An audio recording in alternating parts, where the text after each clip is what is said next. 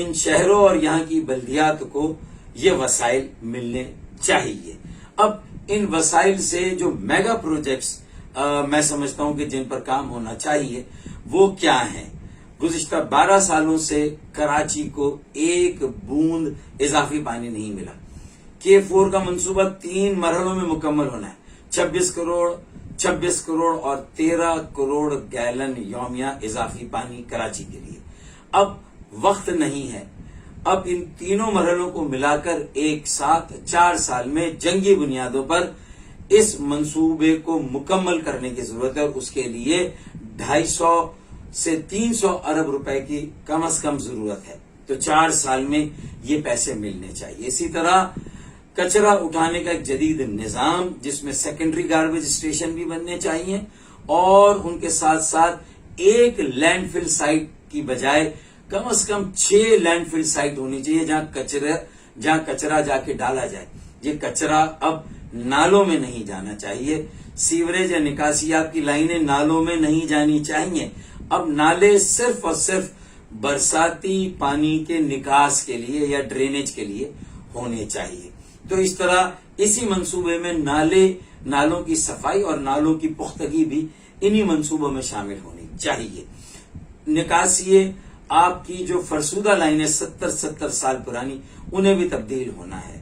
جو سینکڑوں million gallon یومیہ پانی کی ٹریٹمنٹ کے پلانٹ ہے، سیوریج ٹریٹمنٹ پلانٹ سب بند پڑے، ان سب کو بحال ہونا چاہیے۔ اسی طرح ایک اور منصوبہ کراچی سرکولر ریلوے 60 کلومیٹر پر جدید اربن ریلوے کا نظام کراچی میں بننا چاہیے۔ یہ سہولت کراچی والوں کو ملنی چاہیے۔ اس میں بھی سینکڑوں ارب روپے درکار ہے اس منصوبے کے لیے۔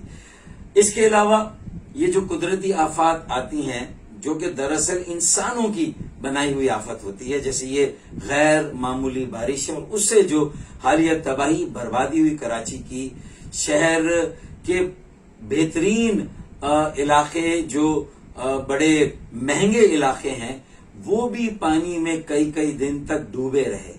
جو مضافاتی علاقے ہیں ان کا تو ذکر خیر چھوڑ دیں، یہ ساری صورتحال کراچی کی رہی۔ تو ضرورت اس بات کی ہے کہ اگر نیشنل ڈیزاسٹر مینجمنٹ اتھارٹی اسلام آباد میں ہے اور ہر صوبے میں ایک پروونشل ڈیزاسٹر مینجمنٹ سیل ہے، تو کراچی میں اور دیگر شہروں میں ان شہروں کے حساب سے جیسے کراچی میں کراچی ڈیزاسٹر مینجمنٹ سیل بننا چاہیے، جس میں ریسکیو، ریلیف اور ریہیبلیٹیشن کے لیے جو تربیت چاہیے، جو افرادی قوت چاہیے اور جو مشینری چاہیے، پھر خیمے چاہیے، ہنگامی حالت میں کن چیزوں کی ضرورت ہے، کیا منصوبے ہونے چاہیے، وہ بھی ایسے جدید سیل میں انہیں یہ سہولتیں فراہم کی جانی چاہیے۔ تو ہماری نظر میں یہ ساری باتوں کا احاطہ کریں تو کہیں جا کر یہ جو 4 سال میں 1200 سے 1500 ارب روپے درکار ہے کراچی کو ایک صحیح معنوں میں جدید خود کفیل خودکار شہر بنانے کے لیے، تو کراچی مرکز کو اور صوبے کو اور زیادہ ریونیو دے گا، اور زیادہ پیسے کما کے دے گا، اور پاکستان کو 22ویں صدی میں نہیں لے جائے گا بلکہ اس پورے خطے کو 22ویں صدی میں لے جائے گا۔ کراچی کا یہ پوٹینشل ہے۔ میں آخر میں یہ کہوں گا کہ وزیر اعظم یہ بھی سوچے کہ بلدیاتی انتخابات سے پہلے جو بساط بچھے گی اس میں نوجوانوں کو آگے لایا جائے، اور بلدیہ میں ایک غیر کراچی کی بلدیہ میں اور باقی بلدیات میں ایک غیر جانبدار اور زیادہ سے زیادہ آزاد ایک کم عمر کا 35 سال سے کم عمر کا میئر لایا جائے، ایک تحریک ایسی بنائی جائے، یہ بھی اس پلان کا حصہ ہونا چاہیے۔ اور آخر میں ایک سینئر سیاسی رہنماؤں پر مشتمل جو بڑی جماعتیں ہیں کراچی کی، اور ان کے ساتھ جو صنعتکار اور تاجر ہیں جو جو کراچی کا درد رکھتے ہیں، جو کراچی کے لیے بہت بات کر رہے ہیں، اور کچھ اربن پلانر اور انجینئر، ان پر مشتمل ایک کمیشن بنایا جائے۔ کراچی کو وفاق کے کنٹرول میں لینا یہ حل نہیں ہے، اسی طرح کسی اور کے کنٹرول میں دینا یہ بھی مستقل حل نہیں ہے۔ حل یہ ہے کہ ایک کمیشن بنے اور جو کہ کراچی کے لوگوں پر مشتمل ہو، اور وہ میگا پروجیکٹس پر عمل درآمد کریں۔ میں سمجھتا ہوں کہ اسی انہی تجاویز پر عمل کر کے، انہی منصوبوں پر پیسہ خرچ کر کے، اسی طرح کے کمیشن بنا کر اور ان منصوبوں پر عمل درآمد کر کے میں سمجھتا ہوں کہ کراچی کو بدلا بھی جا سکتا ہے، بنایا بھی جا سکتا ہے، اور کراچی کو 1960 کا کراچی بھی بنایا جا سکتا ہے۔ پاکستان زندہ باد، کراچی اور اہلیہ نے کراچی پائندہ باد۔